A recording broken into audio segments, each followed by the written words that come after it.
अस्सलाम वालेकुम, आदाब नाज़रीन, आप देख रहे हैं शुभम चैनल में। आपका मेज़बान इदरीस फलाही। जम्मू कश्मीर के हवाले से मुख्तलिफ मसाइल पर बातचीत करने के लिए हमारे साथ BDC चेयरमैन सरशाद नटनू और साथ में नेशनल कॉन्फ्रेंस के ज़िला डोडा की अगर हम बात करें मुख्तलिफ तरीके के मसाइल पर बातचीत नेशनल कॉन्फ्रेंस की जानिब से करते हैं सरशाद नटनू। आइए इन्हीं से बात करते हैं। सबसे पहले मैं आपका इस्तकबाल करता हूँ शुभम चैनल में। जी, आपका बहुत बहुत शुक्रिया। सरशाद जी, आपसे जानने की कोशिश करूँगा, जम्मू कश्मीर के अंदर मुख्तलिफ तरीके के मसाइल उभरे जिन पर काफ़ी सारे अपोजिशन के लीडर लोग भी जुड़ गए और यहाँ के नौजवान भी, स्टूडेंट्स भी, यहाँ के मुख्तलिफ तरीके के लोग भी।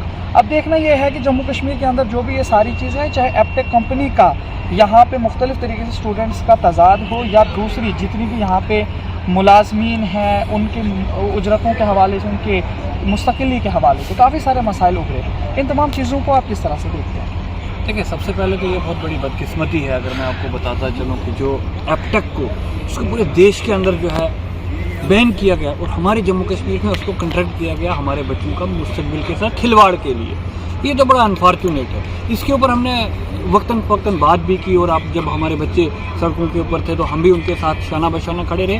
और साथ साथ जो बाकी मामला हैं, आप देख रहे हैं कि जम्मू कश्मीर को किस तरीके से पूरा पिस रहा है इस वक्त। आप देखते हैं कि कोई भी मामला हो, यहाँ आपका सैंड का मामला हो, यहाँ हमारे ठेकेदार जितने भी किसी भी फील्ड के कॉन्ट्रैक्टर हो, चाहे वो इलेक्ट्रिसिटी का हो, चाहे वो जनरल कॉन्ट्रैक्टर हुआ, PWD का, PMDS का, हर एक तबके का जो इंसान है वो इस वक्त पिस रहा है। हालात यहाँ से आप देख सकते हैं। जब यहाँ 2019 में जिस वक्त कहा गया कि यहाँ एब्रोकेशन जिस वक्त हुई 370 और 35 पे, उस पर मैं ज़्यादा बात नहीं करूँगा कि किस तरीके से हुई, कैसे हुई, होनी चाहिए थी या नहीं होनी चाहिए थी। हमने उस वक्त भी एक सरकार का दामन थामा एक किस्म का कि हम लोगों ने चुनाव लड़े उस वक्त, और इस एतबार से लड़े कि यहाँ रोज़गार आएगा। जैसे ऑनरेबल प्राइम मिनिस्टर और होम मिनिस्टर या जो उस वक्त के गवर्नर थे कि यहाँ बड़े बड़े ऐलानात किए गए कि यहाँ इंडस्ट्रीज़ लगेंगे, यहाँ ये होगा, यहाँ फलां होगा।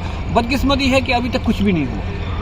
लेकिन मैं आपसे अगर जानने की कोशिश करूंगा, आप कह रहे हैं यहाँ पे कुछ भी नहीं हुआ, लेकिन भाजपा के काफ़ी सारे जो बड़े बड़े अहदेदारान लीडरान हैं उनसे हमने बातचीत की। उन्होंने कहा कि यहाँ पे जम्मू कश्मीर के अंदर कुछ नहीं किया, जो किया हम लोगों ने किया। मुख्तलिफ तरीके के प्रोजेक्ट्स जो मुख्तलिफ जगहों पे बन रहे हैं, क्या आप लोगों की निगाहों के सामने वो चीज़ें नहीं हैं? बन तो रही हैं, लेकिन दूसरी तरफ से जो प्रोटेस्ट हो रहे हैं, काफ़ी सारी चीज़ें, इन पे उनका कहना है ये सारी चीज़ें अपोजिशन लीडर्स और पार्टियों के ज़रिए से रची जा रही हैं ताकि जम्मू कश्मीर के लोगों को भड़काया जाए सरकार के खिलाफ और उनकी नीतियों के खिलाफ। क्या लगता है? देखिए, मैं आपको बताता हूँ, जो ये दो सवाल जो आपने किए, अपोजिशन का काम क्या होता है? अपोजिशन का काम होता है पोजीशन का।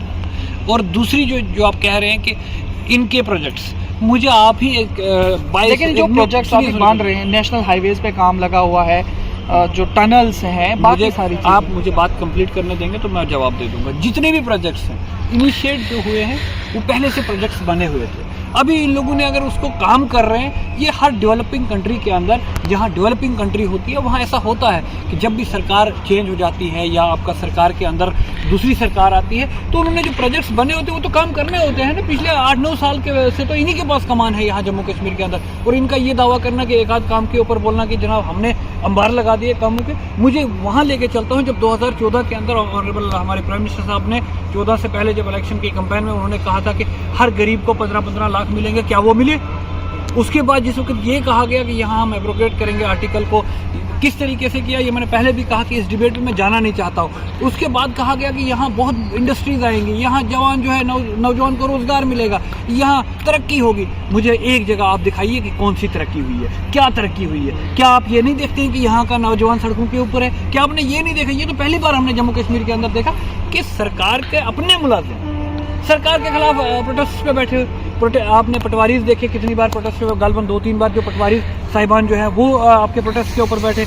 आपके VLWs, MPWs रिसेंटली आपका जो है पेन डाउन स्ट्राइक के ऊपर चले गए। उसके जो हमारा MG नरेगा का स्टाफ है या डेली विजर PHE का है या PDD का है या किसी भी डिपार्टमेंट का है, सब लोग तो सड़कों के ऊपर है। सरकार का ये काम नहीं होता है कि उसका जो नागरिक हो, उसका जो मुलाजिम हो, कि वो सड़कों के ऊपर हो।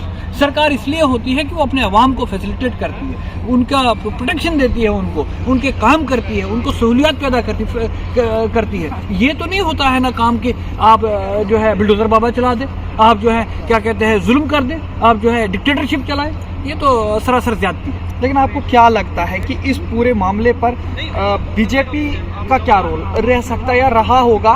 क्योंकि अगर देखा जाए जम्मू कश्मीर के अंदर जो भी चीज़ें हो रही हैं लेफ्टिनेंट गवर्नर इंतजामिया की जानिब से हो रही हैं। आपने देखा होगा पिछले कुछ दिनों पहले जब एपटेक के हवाले से या इससे पहले प्रॉपर्टी टैक्स पर बीजेपी के जो स्टेट प्रेसिडेंट उनसे पूछा गया तो वो खामोशी बरत गए। उससे तो यही लोगों को लगा कि शायद लेफ्टिनेंट गवर्नर जो इंतज़ामिया है जम्मू कश्मीर में चाहे अपोजिशन की नहीं सुनते हों लेकिन बीजेपी की भी नहीं सुन रहे हैं जो यहाँ के रीजनल लीडर्स। यही तो फिर किस तरह से आप कह रहे हैं कि बीजेपी यहाँ जम्मू कश्मीर के अंदर लोगों के साथ खिलवाड़ क्या आप करे? ये मानते हैं कि सेंटर के ऊपर बीजेपी की सरकार है? क्या आप ये मानते हैं कि कॉन्स्टिट्यूशन के अंदर ऐसा होता है कि जब सरकार जो कि सेंटर में होती है वही गवर्नर या लेफ्टिनेंट गवर्नर का, वो यूनियन टेरिटरी हो या स्टेट हो, वहाँ वो इख्तियार होता है सेंटर की सरकार के पास कि वो अपना आदमी अपॉइंट करती है। अब ये ड्रामेबाजी लोगों को दिखाने के लिए कि जनाब वो नहीं सुनते हैं या नहीं, अगर नहीं सुनते हैं तो वो इन लोगों का फिर फेलियर है। और फिर किस लिए रविंद्र रैना जी जो है हमारे भारतीय जनता पार्टी के स्टेट अध्यक्ष, वो किस लिए फिर वो पोस्ट लेके बैठे हुए कहते हैं कि ओ जी हम 50 पार कर लेंगे, हम ये कर लेंगे, अगर वो अपने ही आदमी से कोई काम नहीं करवा सकते। कल को जिस वक्त चीफ मिनिस्टर हमारा होगा, ये मैं आज आपको बता रहा हूँ कि वो किस तरीके से फिर अपने लोगों के काम करवाएंगे। इस वक्त तो लेफ्टिनेंट गवर्नर इनका है ना। ये सारा जो सियासी बातें हैं, ये जो सारी ये नया यहाँ तमाशे किए जा रहे हैं कि लोगों की इंटेंशंस को डाइवर्ट करने के लिए, बाकी तो कुछ नहीं। मैं आपसे ये जानने की कोशिश करूंगा, अगर देखा जाए जम्मू कश्मीर की मुख्तलिफ जितनी भी अपोजिशन पार्टियां हैं उन्होंने पहले तो जम्मू कश्मीर के अंदर कई ऐसी मीटिंग्स की जिसमें उन्होंने जम्मू कश्मीर के हालात, यहाँ के मसाइल, यहाँ की नौकरियों, यहाँ की मजदूरी और यहाँ के लोगों के हवाले से बातचीत भी की और साथ में वो सारे लोगों की आल पार्टी मीटिंग हुई। लेकिन आपने उसमें भी देखा होगा जम्मू कश्मीर में भारतीय जनता पार्टी चाहे अलग है और हुकूमत में है, लेकिन DPAP जो बिल्कुल नई तश्कील याफ्ता तंजीम है वो जो है आल पार्टी मीटिंग में नहीं आती है। अब आपका क्या कहना है उस पर? क्या वाकई DPAP को लगता है कि वो अकेले में सरकार बनाना चाह रहे हैं या कोई और नीति है जो आप लोगों को दिखाना चाह रहे हैं और उनको अलहदा रखे हैं? क्या लगता है? देखिए मैं बताता हूँ आपको, ये बड़ा अच्छा इंटरेस्टिंग सवाल है आपका कि DPAP ये वजूद कहाँ से आई। पहले इसके पीछे चले जाएं आप कि जब आपकी स्टेट, देखिए जब भी आपको यहाँ पहले स्टेट हुआ करती थी, अगर काश गुलाम नबी आज़ाद साहब ये स्टेप आज से 30-40 साल पहले लेते ना, हम समझते कि उनकी नीति या उनका जो ये कदम है ये यहाँ के अवाम के लिए है। क्या किसी को एक मुझे आदमी बताए जम्मू कश्मीर के अंदर जिसको ये चीज़ नहीं पता हो कि क्या कहते हैं यहाँ के हालात कैसे हैं, यहाँ हो क्या रहा है? तो इस वक्त उनको ये स्टेप लेने की, ये तो साफ साफ दर्शाता है ना कि ये कहीं ना कहीं अंदर खाने इनकी कोई बात हुई है और यहाँ लोगों को और वोटर्स को बाइफरकेट करने की बात। क्या बात हो सकती है, क्या लगता है आपको? और एक पॉलिटिकल लीडर की हैसियत से, या चलिए मान लीजिए आप एक पॉलिटिकल यूथ लीडर मान लीजिए या मेन स्ट्रीम लीडर मान लीजिए, लेकिन अभी तक आपने क्या समझा, क्या एक्सपीरियंस हुआ आपको कि ये आल पार्टी मीटिंग में उनकी शमूलियत क्यों नहीं हो सकी?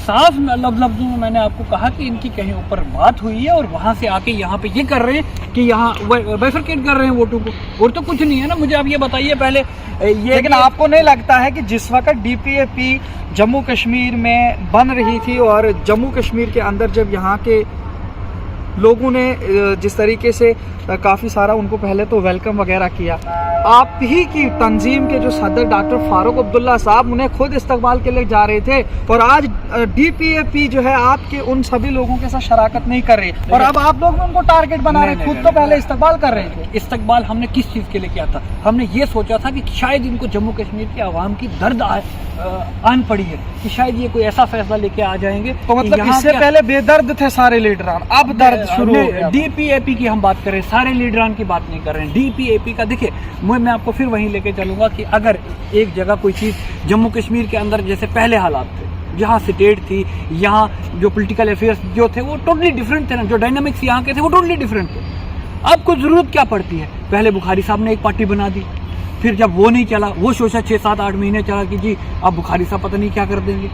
अरे बाबा, जिस नेशनल कॉन्फ्रेंस ने जम्मू कश्मीर को बनाया है, जिस शेख साहब की मैं आपको बात करते चलूँ, जिनकी ये पार्टी है, जिनकी इस जम्मू कश्मीर के अंदर देन है कि जिन्होंने यहाँ लैंड रिफॉर्म एक्ट इतना खूबसूरत एक्ट लाया जिसके ऊपर लोगों को बसाया।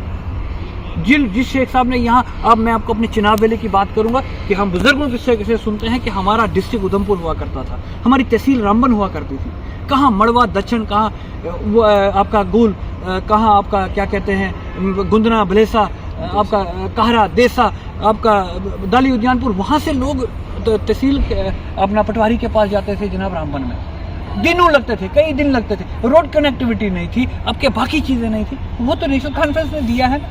ये सारे मामला देखिए, इसीलिए मैंने कहा कि गुलाम नबी आज़ाद साहब जिनकी आप बात कर रहे हैं DPAP, अगर वो ये कदम 30 साल पहले लेते, आप उनकी हिस्ट्री देखें, मतलब उनकी सियासत पॉलिटिक्स देखें कितनी है, उनकी उम्र देखें कितनी है, क्या ज़रूरत पड़ी थी इस वक्त। पहले ही जम्मू कश्मीर बेचारा नीचे लटका हुआ था, पिसे हुए लोग थे, पहले ही दर्द लोगों में थी, तकलीफ में थे लोग, इस वक्त एक और नया ड्रामा लेके आए। लेकिन मैं आपसे आखिरी सवाल पूछना चाहूँगा, जम्मू कश्मीर के अंदर जितने भी लीडरान हैं अपोजिशन के, आपको क्या लगता है कि आपने कहा कि आप जो है, हमें लगा था कि गुलाम नबी आज़ाद साहब एक दर्द लेकर आए, हालांकि वो कहते रहते